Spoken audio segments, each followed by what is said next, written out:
Steno MJ dictation Ramdhari Gupta उच्च गति अभ्यास भाग 1 प्रतिलेखन संख्या 77 गति 80 शब्द प्रति मिनट डिक्टेशन शुरू होती है। स्टार्ट।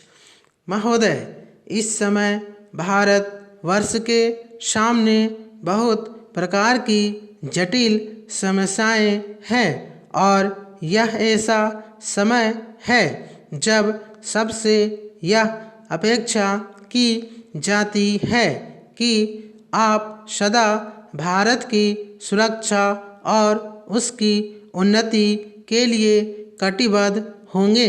आपको मालूम ही है कि जब से यह प्रश्न हमारे सामने आया है कि भाषा के आधार पर देश के विभिन्न भागों का पुनर्गठन किया जाए, तब से देश में बहुत प्रकार के आंदोलन उठ खड़े हुए हैं। सरकार ने जनता की इच्छा और मांगों को देखते हुए उसके लिए एक विशेष आयोग नियुक्त किया और यह आशा की जाती थी कि उसकी जो कुछ भी सिफारिशें होगी वे सबको मान्य होगी और आपस के मतभेद के लिए कोई स्थान न होगा।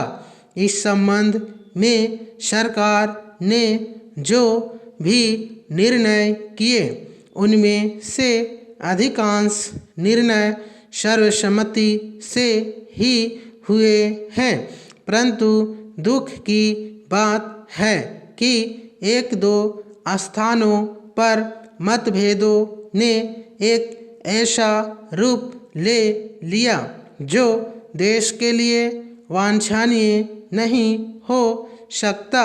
दुर्भाग्यवश आपका यह क्षेत्र भी उन क्षेत्रों में से एक है।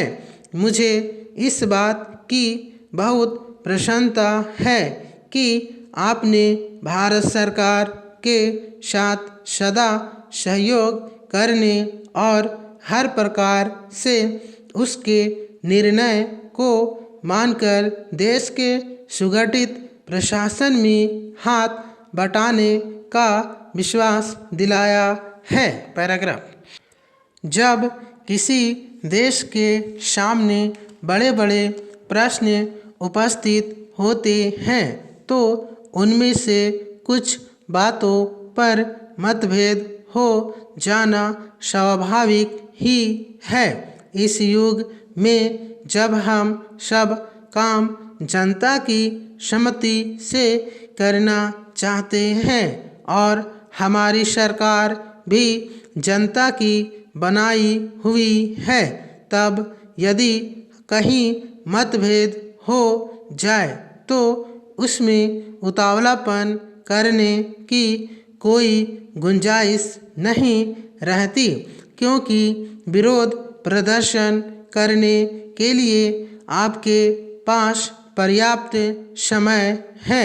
परंतु एक चीज़ जो हम सबको भली भांति जान लेनी चाहिए और जिसके संबंध में किसी प्रकार के मतभेद की गुंजाइश नहीं होनी चाहिए, वह यह है कि चाहे हमारे मतभेद कितने ही अधिक क्यों न हो, उनको सुलझाने का एक ही उपाय है और वह उपाय यह है कि इस संबंध में निर्णय आपस में बातचीत करके तथा एक दूसरे को समझा बुझाकर किए जाए, डंडों और पत्थरों से नहीं। हमने अंग्रेजों के विरुद्ध भी, जिन्होंने इस देश को 200 वर्षों तक अपने अधीन रखा, डंडे और पत्थर उठाना गलत समझा और नहीं उठाया। समाप्त। Thank you.